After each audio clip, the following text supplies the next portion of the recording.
Known for his mannish tailoring and a strictly monochromatic color palette, Yamamoto first hit the international fashion scene in 1981 when he brought his revolutionary design aesthetic to Paris from his native Japan, creating a fashion earthquake and quickly cultivating a global cult following. But while his high fashion approach speaks to the fashion forward, Yamamoto's Y3 collaboration with Adidas pioneered the idea of the fashion meets athletic wear collaboration, creating an altogether new product category that reaches a much broader consumer base. Today, in a rare interview to discuss his highs and lows and wisdom from a career spanning more than 40 years, the business of fashion goes inside Yohji Yamamoto's fashion philosophy. Mr. Yamamoto, thank you for taking the time to sit down with me. It's a very interesting moment in the fashion world at the moment, and I think there's lots to discuss. But I wanted to start a little bit earlier in your career, actually, and learn a little bit about your decision or the idea of becoming a designer. You know, how did you first become a fashion designer, and why was this the kind of métier that you chose? I was born as the only son of a war widow. Okay. And then about when I became 5, 6 years old, my mother gave up with all the family, and I didn't understand what was going on, because I don't have any memory about my father, because he went to the war when I was a baby, 1 year and 3 months. So I have no memory about my father. So in me, he doesn't exist. But my mother is doing some ceremony, and I started, what is this? Yeah. And afterwards, she started decide not to get married again. She decided to study cutting and sewing. And after she graduated from school, she started work hardly, just educating me, just eating together. She worked like terribly, and that made me looking the society through my mother. Very hard-working mother. So I disguised to be a good boy for hard-working mother until I passed the exam of a very famous university. I have been a very good boy. Okay. After entering university, I talked to myself, maybe it's enough. And then I started to feel like a very strange feeling. I don't want to be nothing. I want to make myself stay in moratorium condition. I didn't want to be nothing, because from childhood I noticed life is unfair. Yeah. So I have been angry for many, many things around me, even for society, even for country. I've been angry. So I didn't want to hit the reality after graduating the university. So I told to my mother after graduation, can I help your shop? And she was still a dressmaker? She She started as a dressmaker in the normal cheap house, and gradually she became successful, and she opened the shop. Okay. So she had a dressmaking shop in Kabukicho, is an amusement town of Shinjuku, very famous place for amusement. When I asked her that I don't want to be nothing, so I want to help you, she didn't talk to me 2 weeks.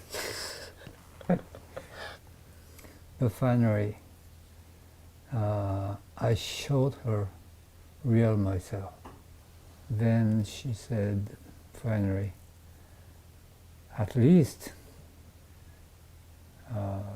we have 4 or 5 sewing assistants. So for them, you have to study at least cutting. So you have to go to dressmaking school. Then I said, yeah, got it. I can continue to be a student. Yeah. And then I went to Bunka dressmaking school, a very famous school, moratorium. Yeah. What was it like at Bunka? Because it's such a famous school, as you say. Yes, yes. And I think compared to some of the fashion schools or design schools in the West, the approach for teaching is really different. At that moment, I went to Bunka. The Bunka dressmaking school was sort of young girls, not real school, it's like classes for getting married, preparation for getting married. Flower arrangement, cooking, and dressmaking, Oh, right. and something like that. Were there many men in the school? Very few. Okay. And was it during that period when you were studying at Bunka that you first developed or found your design voice? It's your chance to discover your creativity. I didn't even know that there exists sort of business called fashion designer. Yeah. I didn't know that. Yeah. And when I was stepping up to basic course to design course classmate taught me that there is a business so-called fashion designer. Even that, I didn't understand. I didn't know, I didn't understand what does it mean, fashion design. I was just wanting to study making clothes, cutting and sewing. So after graduate, I got a prize from school. So I was sent to Paris about 1 year.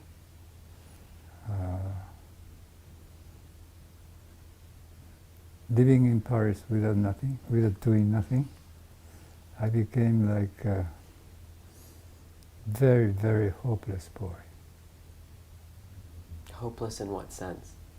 Because when I studied fashion, it was a moment of the last haute couture people, Pierre Cardin, Monsieur André Courrèges,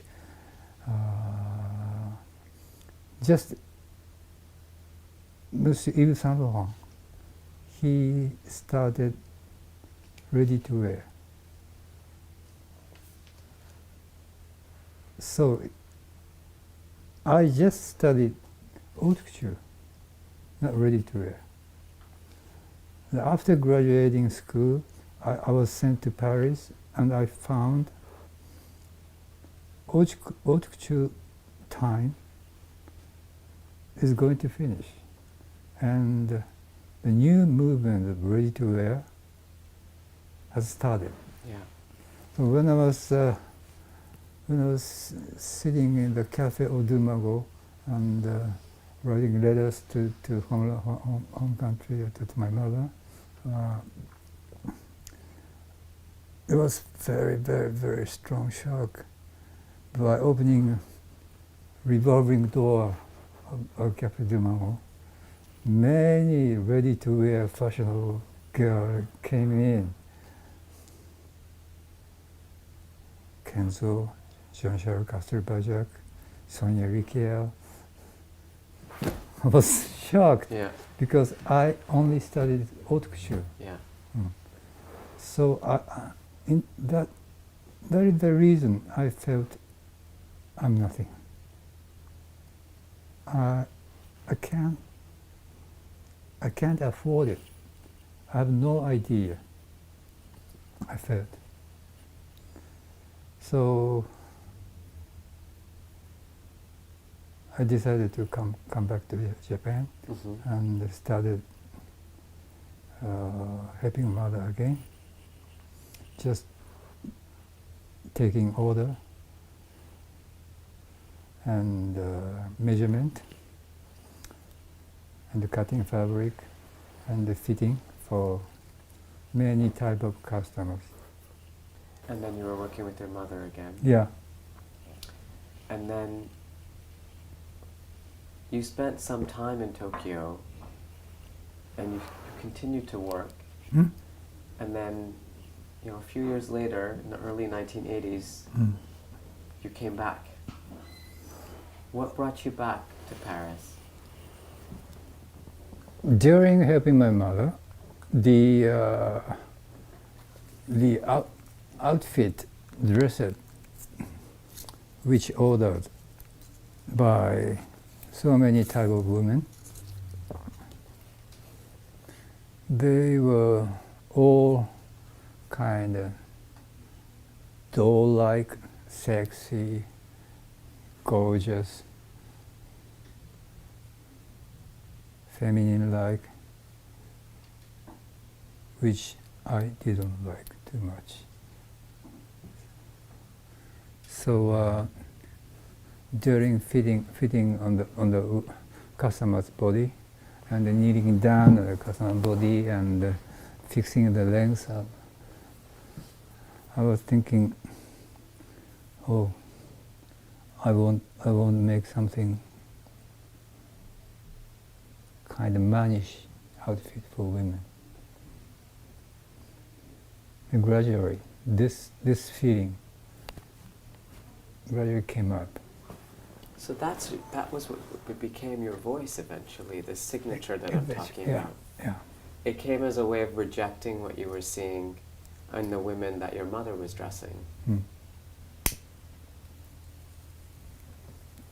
So I was very hungry. Yeah, you're right. That moment, I was holding my dynamite in my mind. So at the beginning, I was making money at mother's dressmaking shop and putting money for ready-to-wear company, very small company. This ready-to-wear small company didn't make money at longest 3 years or 4 years. It took time. Yeah. And then how did you decide to bring it to Paris? I was looking on the wall and, well, I've done enough in Japan. Maybe in Paris there are some very few number of people can find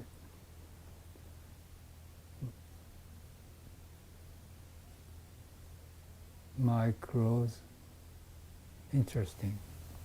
Might be. So I wanted to open a small shop in Paris. So this was 1980 or 1981. Mm-hmm.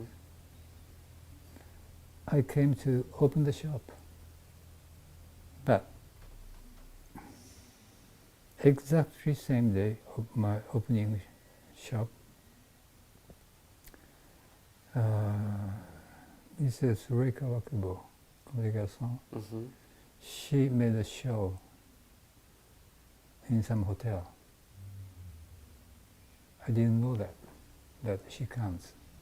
We have been friends, very close. So 1 year ago, I talked to her, Rei-san, let's go to Paris because we are free selling in Japan. Why don't you go to Paris with me? And she told me, no, my company cannot make it. It's impossible. She said, I don't go. You can go first.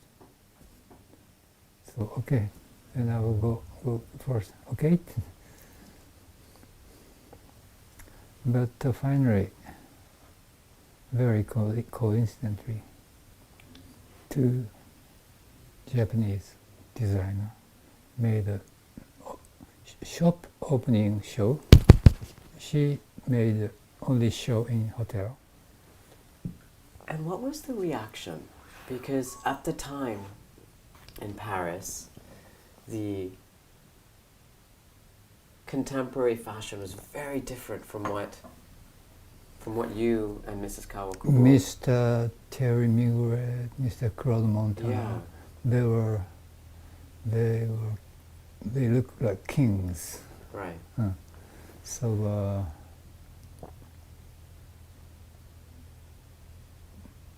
mine's Comme des Garçons' outfit is very far from their quality and sense of beauty. So reaction was very interesting. Many journalists hated us, but buyers are always looking for something new.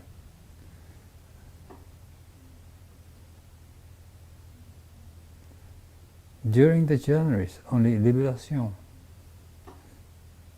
wrote excellent article for us. Only Libération. The others, they said, oh no, go away, go back. But buyers, they came to the office. Finally, they broke the elevator because of... They broke the elevator? Yeah. Because there were so many of them? Yeah. I didn't understand what was going on, what was happening. And was there something, distinctly Japanese about what you and Ms. Kawakubo brought to Paris? Was there something similar, or something that tied it together? Or was it just kind of a happy accident? Kind of similar. Kind of similar.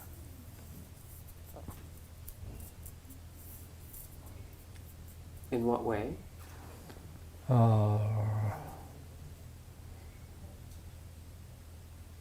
Asymmetrical. And then using many blacks, monotone. And then some of them are broken, burned, washed.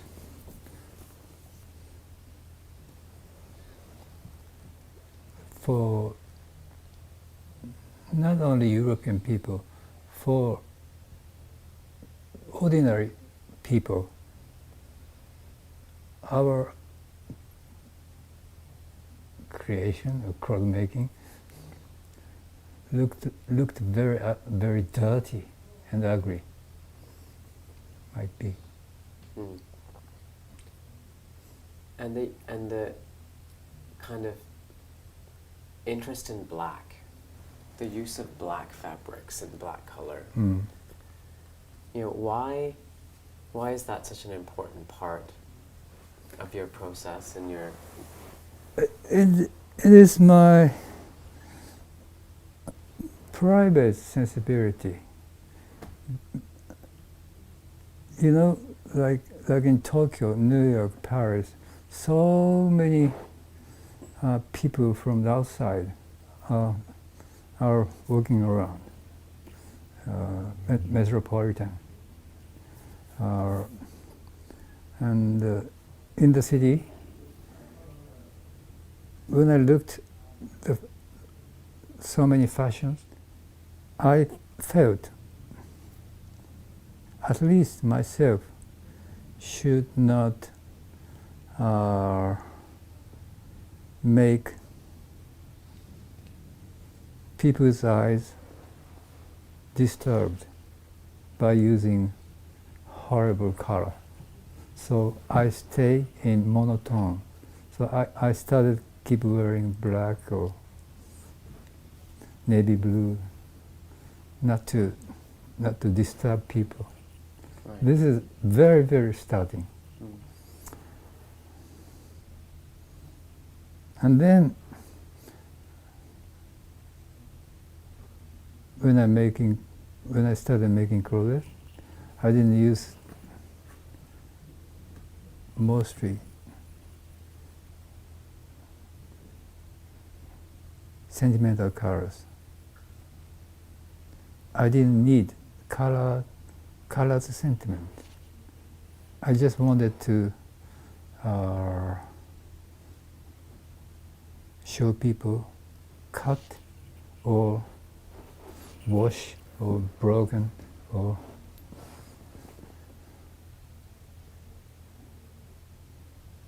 find something clothes raw or clothes charm for me, Right. not for ordinary customer. Right. Mm.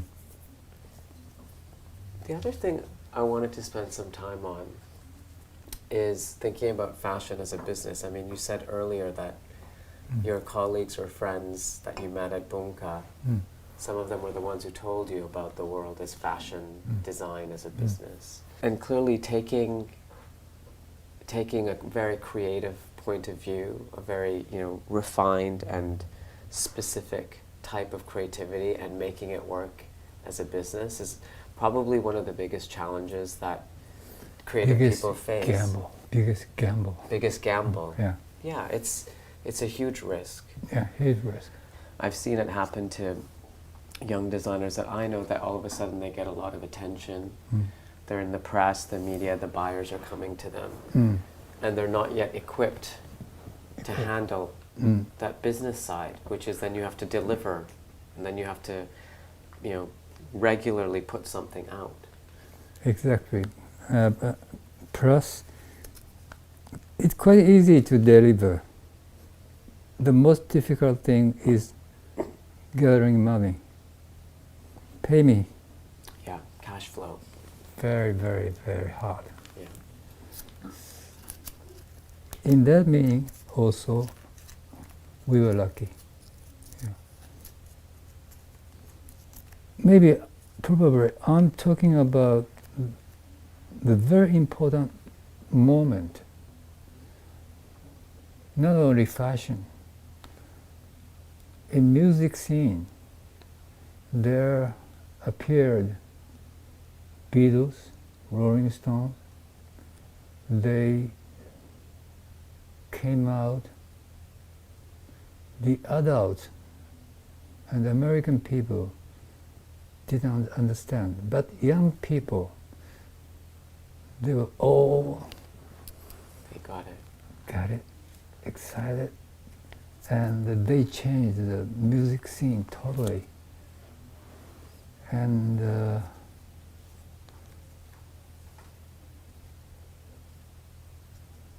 as a result, we did the same thing. Yeah. A few years ago, in October of 2009, you faced some big business difficulties. Oh yeah. And you know, this is probably a very difficult moment for you because you learned that, you know, you had built this very high-profile business, but there were some challenges with the business. You know, how have things changed for you since then? You found an investor to kind of help run and manage the business side, and now you're free? Oh, yeah. One guy came to my company. He wanted to management of my company, and he looked very, very attractive, charming guy. So I decided let him decide business, and he decided to make everything bigger, and then craft. At that moment, I felt, very frankly, I did enough. So I don't want to have chapter 11. Mm-hmm. I wanted to finish my career. But my daughter, she shouted, "Don't finish now. We start again." My daughter made it. So your daughter kept you going. She's Yeah. the one who convinced you. Yeah. I told her, Rimi, don't do that. Don't. I did enough. I feel even tired. So don't do that. But no, Father, let me do that. So finally I accepted chapter 11. Because I had to think about my company, people's life, so many staff, assistant, many people, and weaving company, dyeing company, people. It wasn't just about you. Yeah, when I started to think about them, oh, I had to start it again. It was a very hard moment. But as far as I made up my mind to do it again, I feel like I became double strong. Yeah. There's a one really great business success story, I think, in your career, which presaged things that came later, and that's been your collaboration with Adidas. Ah, Adidas, yeah. Which shows that some business partnerships can be really great and really successful. Yeah, very unfair, rare. And rare. Yeah, and rare. And if you look now what's happening in fashion, and the interest, and the combination and the intersection between very high fashion and athletic clothing, Athletic, yeah. it's everywhere now. In a way, you were the pioneer, because, you know, for a long time those two worlds were so separate. Yeah. Can you talk about how that Adidas collaboration came about, and what you've taken away and what you've learned from it? After working in Paris about 20 years, I felt I became too far from the street. Yeah. I started feeling that who is wearing my creation? I can't find people who are wearing my outfit in the street. Maybe in the museum. Maybe they are simply collectors. of strange thing. I felt very uneasy. I felt I came too far from the street. And then I got surprised that from United States, the sneaker culture started. Many businessmen in the morning, they go to the company wearing suit and sneaker. And some of the sneaker looked like ugly, like monster. But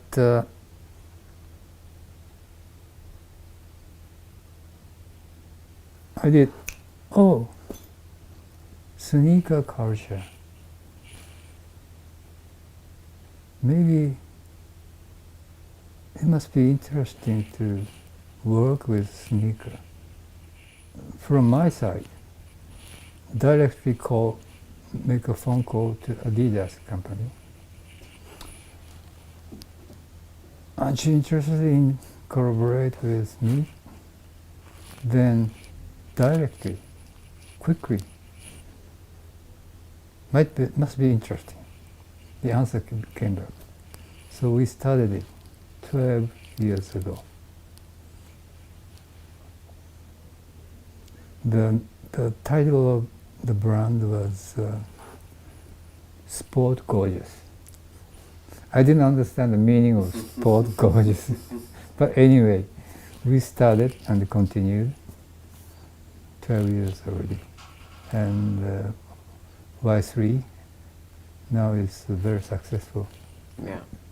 Before we finish, I wanted to ask you a few questions about fashion today, because as I mentioned at the beginning, it's a really interesting moment in fashion, because everybody seems to be questioning everybody seems to be questioning yes. where we've ended up. Yeah. You know, there's so much product, there's so many designers, there's so many fashion shows, there's so much waste. Yeah. What do you think of the fashion industry, the fashion system now? For me, fashion business became money business. I have been losing my competitor year by year. In Japan, you mean? In the world. In the world.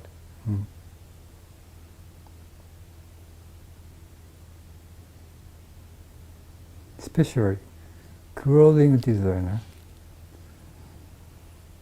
decreasing. Only stylists,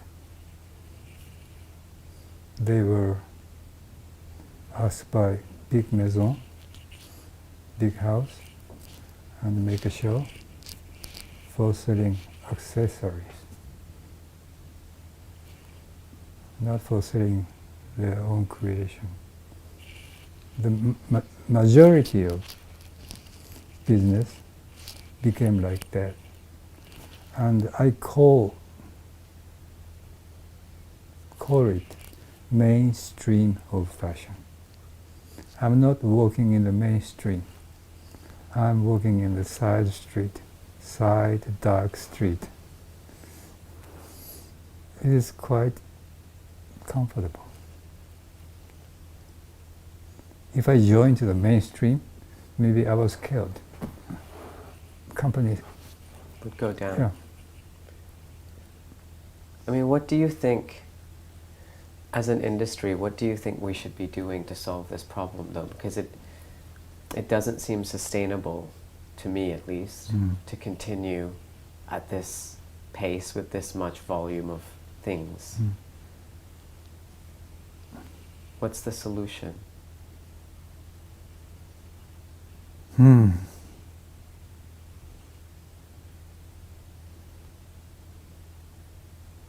don't know. When I speak with young designers, I I taught them, shut your computer. Don't look at computer. Don't look at your desire, your future, your favorite thing in computer. If you really want to see real thing, real beauty, you have to go there by walking, and go there and touch it and smell it. Don't use computer, otherwise you cannot get real emotion. You need, if you want to create something, you need real excitement, emotion, not superficial vision. So I taught them, be blind. You can copy somebody whom you like very much. You can copy it until the end of the copy. You can find yourself.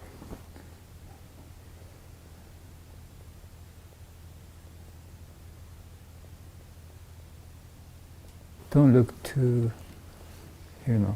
wide.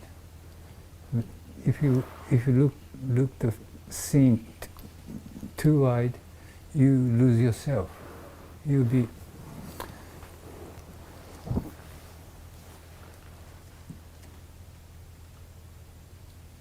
lost. Mm. So you young people are not yet really having individuality or strong power. Creating is making life.